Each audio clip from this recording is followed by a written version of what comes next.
natin to mamaya. Christmas tree na nga guys. Dami. Laki.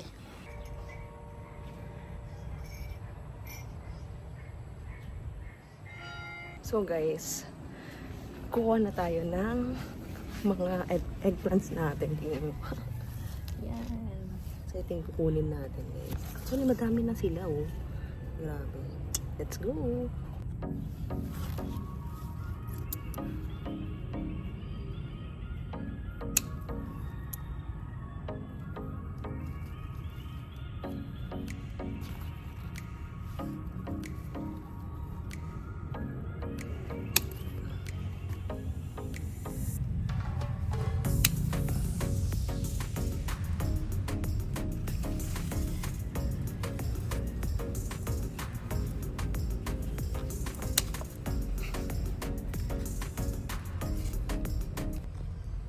So, hindi ko expect na ganito yung variety niya, guys. Actually, madami akong experiment na nagawa dito. Ayan. Dami kong experiment. Nakakatuwa. Ayan. So, hindi ko alam kung makita dito. Pero, yeah. Tingnan natin. Siguro po. Ayun. Nakikita nyo ba? Dito na lang.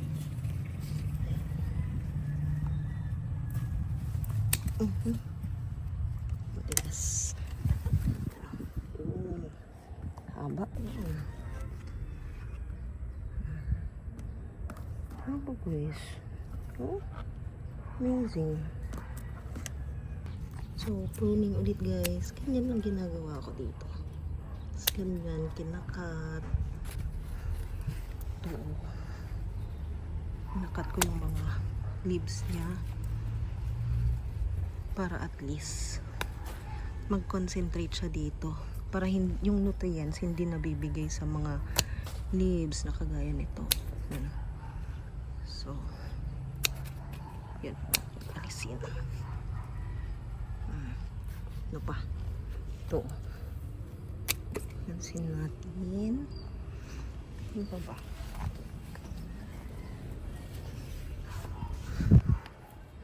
Yan.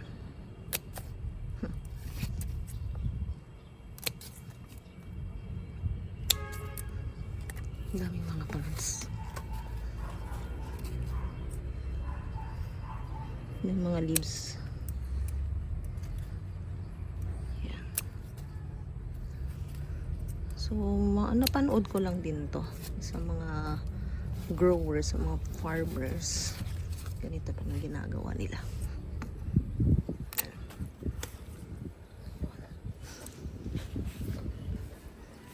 Ito malaki din to. Isin natin.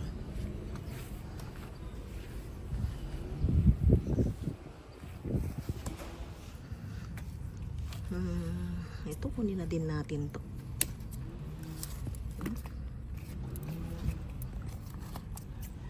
So guys, ito na yung na-prune natin. Ayan. So, ano ba yung yung kagandahan pag nagpro-pruning? So, kapag na-pruning mo, nung nagumpisa pa lang sila guys, nung maliit pa sila, nakat mo yung mga leaves, ganun. So, ang mangyari dito, isang stalk siya. So, ito yung dati. Yan o. So, ito yung dati. Tapos, may mga iba pang mga stem dyan. So, lahat ng mga stem guys, yan. Yan yung isang stem. Yan, yung isang stem. Ito. Yung isang stem. Meron na siyang bulaklak. So, yung main stem, ito.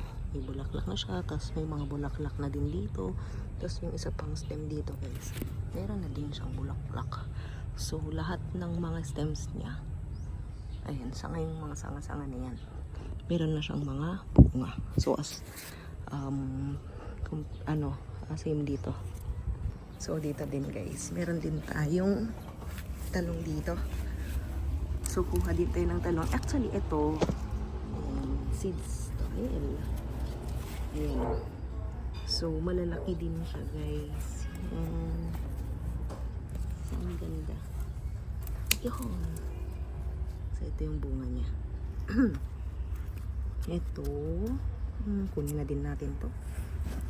Ayan. So, first time kong kumuha ng mga eggplant dito na plant. Pinigas na siya. Ayan. Ayan na. So, next naman tayo. Dito naman tayo sa sili. Sukat lang natin, guys. Madami-daming siling kukunin natin.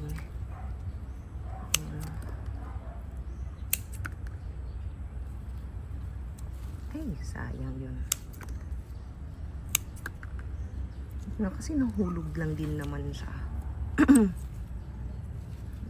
So, bibigay din natin sa mga Airbnb na naka-stay ngayon. Ayan.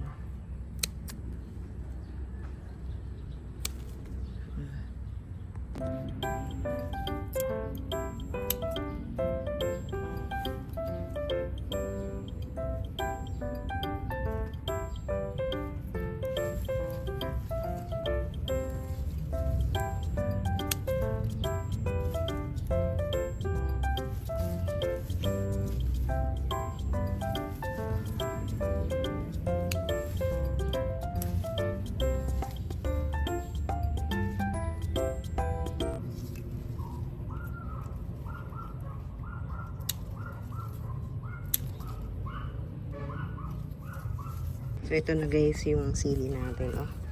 Ang dami. Yan, dami guys. Tapos, kuha din tayo dito sa pinakasili-sili-sili.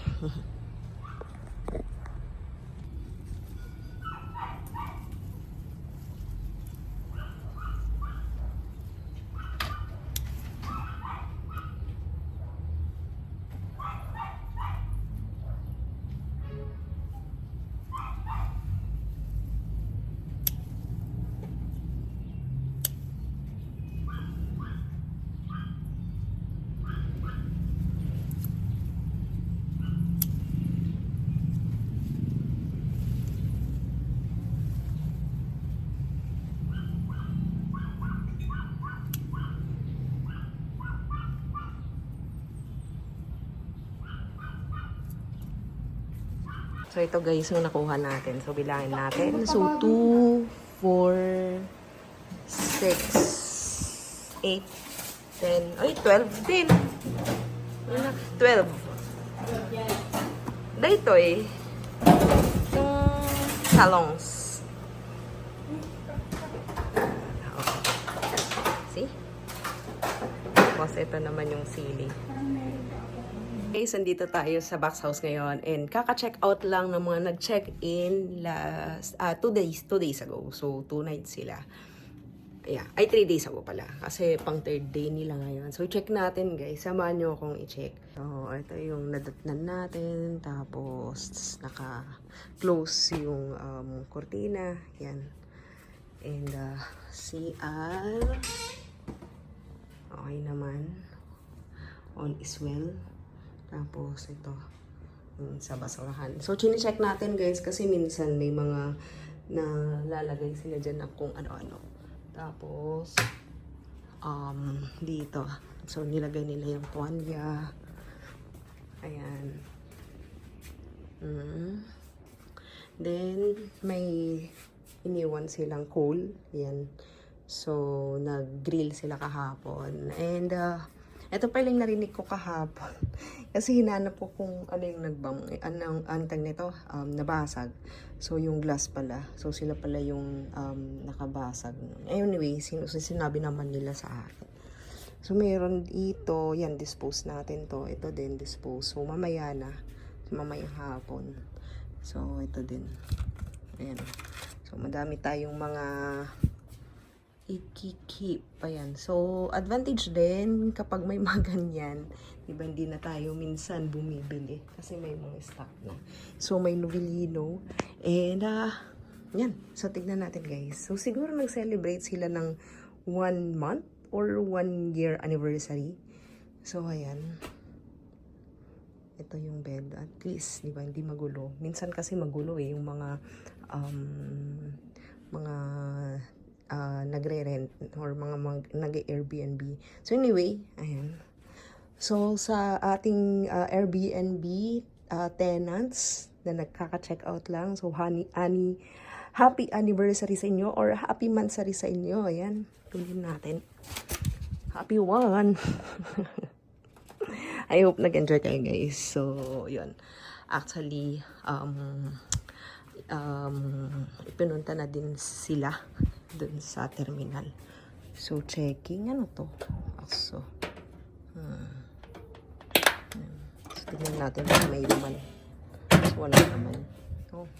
So far, so good. So, tignan pala natin itong ref. Ayan. Kalimutan natin, guys. So, baka may rice. Tapos, merong hindi din nila kinuha. Actually, binigyan natin ng sili. Pero, so ironic, guys. Ayan, oh. Ano to? Total price. So, sinigang. Ewan ko saan nila nakuha to. Or binili. So, sa Robinson pala. So, ayan. Ironically, guys. Binigyan natin ng sili. Tapos, yung iniwan nila, sili din. Nakakatawa. Anyway. Tingnan din natin dito.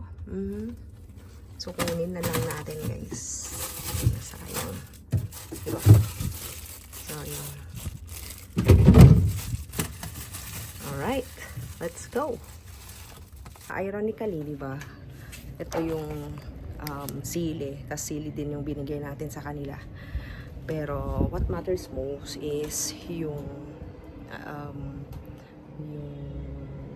tag nito, yung tot ba na nagbigay ka, tapos kahit iniwan nila yung nabili na nila, tapos binigyan pa natin ng but yeah, di ba?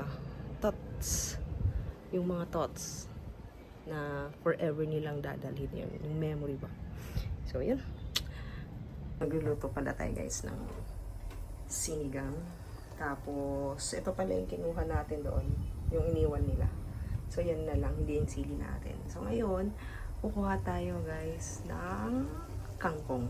Ayan, dyan lang sa tabi-tabi ng bahay. Ayan pala yung kangkong natin guys. So malalaki na sila. Ayan.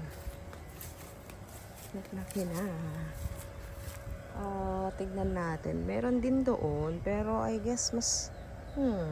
tignan natin. Ito na lang. Let's see.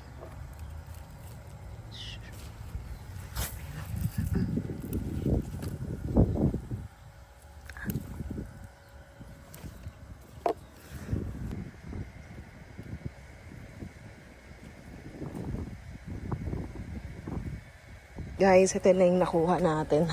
And tignan pala natin dito. Kasi, pwede na tayong kumuha actually ng mga kalamansi.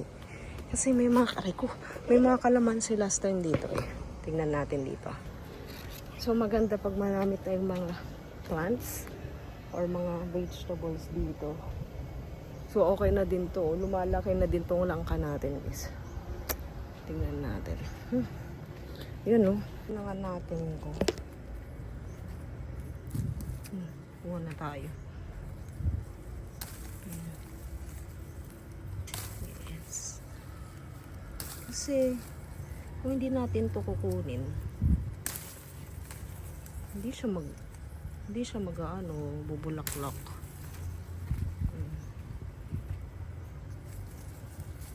Lalaki pa.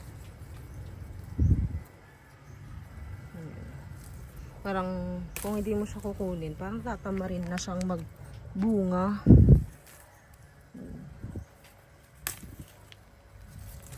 Ano, mayroon pa doon malaki.